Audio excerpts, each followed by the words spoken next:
Hi everyone, this is Grace, and today I'll be walking you through how I made this frozen treats set. Very excited to finally share this set. Let's go. So, the set was designed with beginners in mind. It was actually an online class, and as of late, which actually I think okay, not always, but every beginner class for online that I've done, I always do one consistency. And the reason for that is I want to make my beginner classes as accessible and easy as possible. Not easy. Like royal icing is not easy. So if there's any way that you can simplify it, it's for the better. And of course, the more consistencies you have, the more bags of icing, the longer it takes. So I like to do one consistency, and thus far it has been my thick flood always. And I figured out some ways to get around using just one consistency and still have some like line work, piping work, which you will see later in this set. So it can be a little limiting or constricting to only work with one consistency because that really informs the kind of design that I'm doing. But I enjoy the challenge because I know how much easier it makes the class. My mom actually started taking my decorating classes when I started doing online classes a few months ago. And ironically, she had never worked with royal icing before, which I don't know. I say ironically because I've been working with royal icing for over 10 years now, and now it's my job. And I don't know, my mom's never done it, but she's an artist. She's an oil painter, so she's already a visual artist. This is just a different medium for her. But anyway, I asked her, and she confirms that having one consistency makes things so much easier. But anyway, so let's focus on what I'm doing here. I let that first layer crust, and now I'm adding these dots with the thick flood again. Now, I piped them as dots, but because it's a thick flood, they are going to kind of melt together, and you'll see as this... When's it going to dry? When's it going to drain? There we go. So you can see it kind of just melted, which is fine, which is the look we're going for.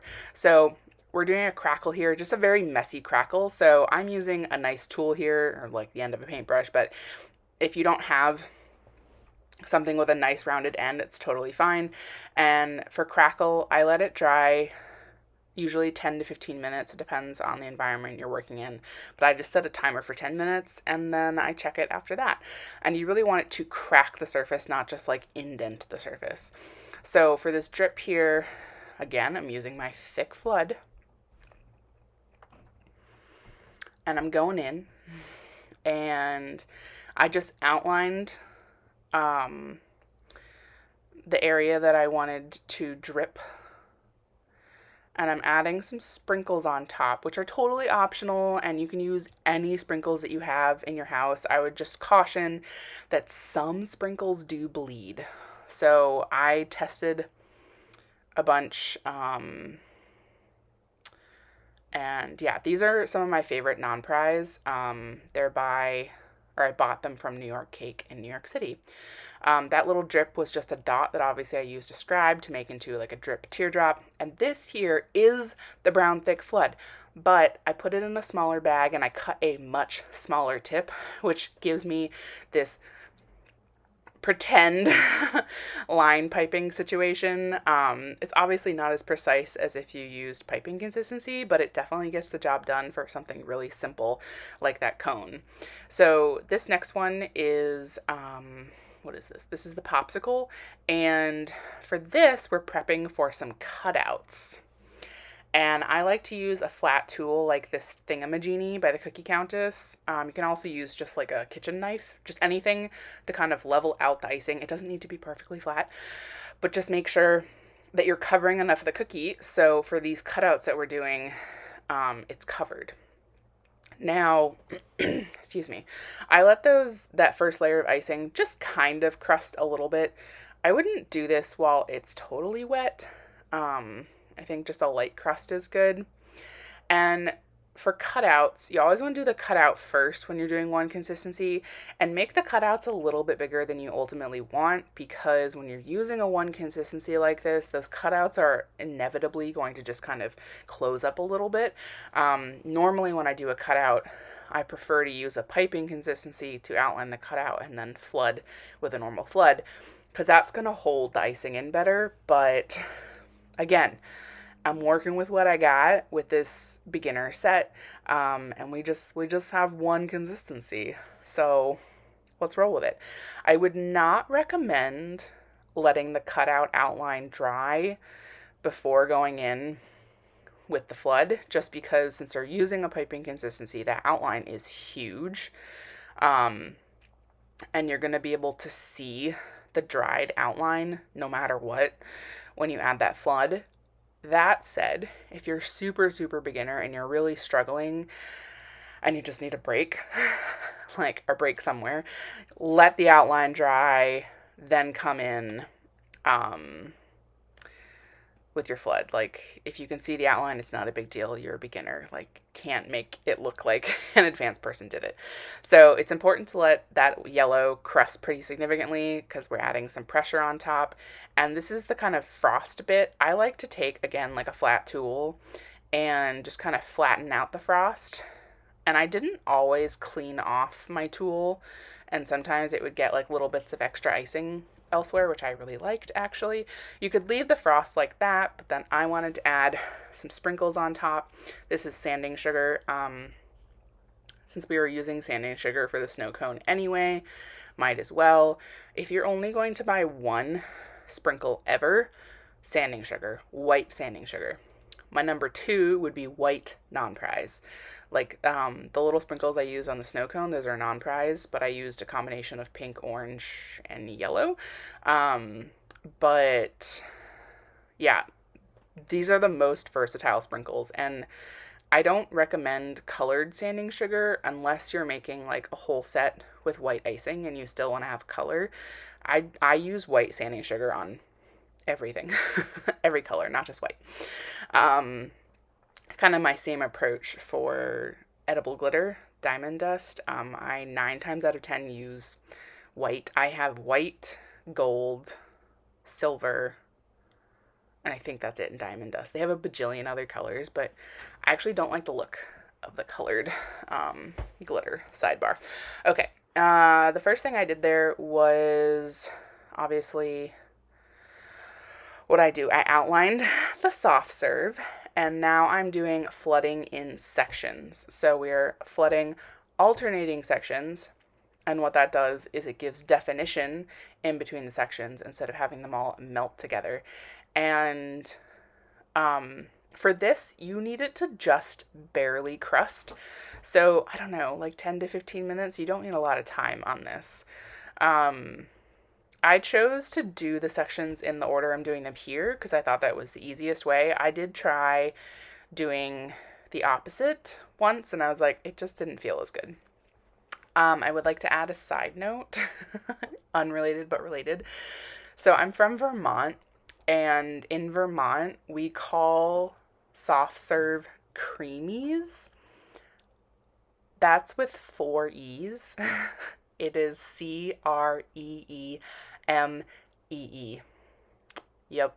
I know. I have no idea why. I really should Google sometime, like, the origin of the word creamy. Yeah, they're called creamy stands. Like, and obviously, of course, the most popular creamy flavor is maple, the land of maple syrup. I know, Canadians, a lot of people thought that the maple leaf set I made was because I was Canadian. No, y'all. I am from Vermont, despite the fact that I say y'all all the time, because that's more of a southern thing. But nope, I'm from Vermont, born and raised. And yeah, that's my creamy story. My favorite creamy flavors, it's definitely a tie between maple and then chocolate vanilla swirl. So in at least Vermont, the most common 4 flavors you'll get will be chocolate, vanilla, maple, and black raspberry. And the swirl with maple is always black raspberry. That's my dad's favorite. I just can't get on board with that. I don't know. I'm a maple purist. Yeah. The black raspberry is such like a fake black raspberry flavor, you know? Yeah. Anyway. All right. So let's talk about the cookies again. Um, you can see here, I just modeled two different ways to join two sections together.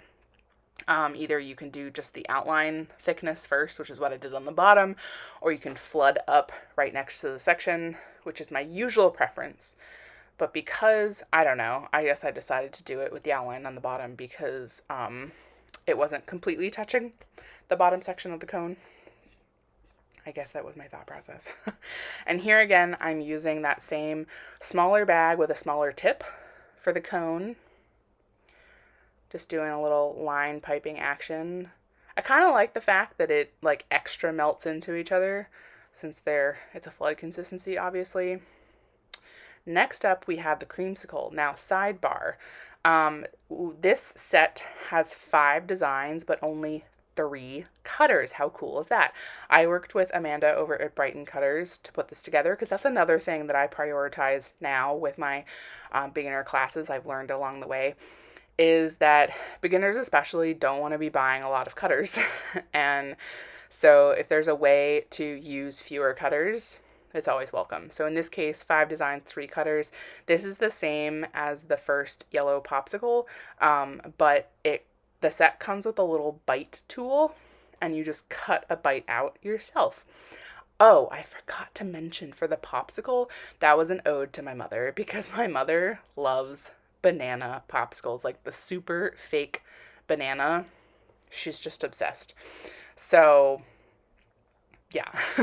Also, it just happened that I thought it made sense to make the popsicle yellow, but I was like, oh, this is like banana popsicles, like mom. This here is obviously a creamsicle. Just a simple orange here. We let that crust. Then we add in the drip, drip, drip, which can be messy because it's a drip.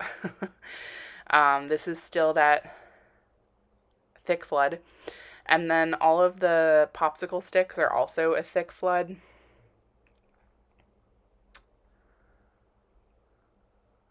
And yeah, really simple designs, super effective. I just also want to say that simple does not mean easy. And actually, the downside to making such simple designs is that the simpler the design, the more it highlights the technique. So your technique has to be super on point to make simple designs look flawless. So I just want to throw that out there, that simple does not mean easy. But that's just how I like to roll with my beginner classes. I mean, that's also my general approach to cookie design anyway. I love to do simple and effective designs. Yeah.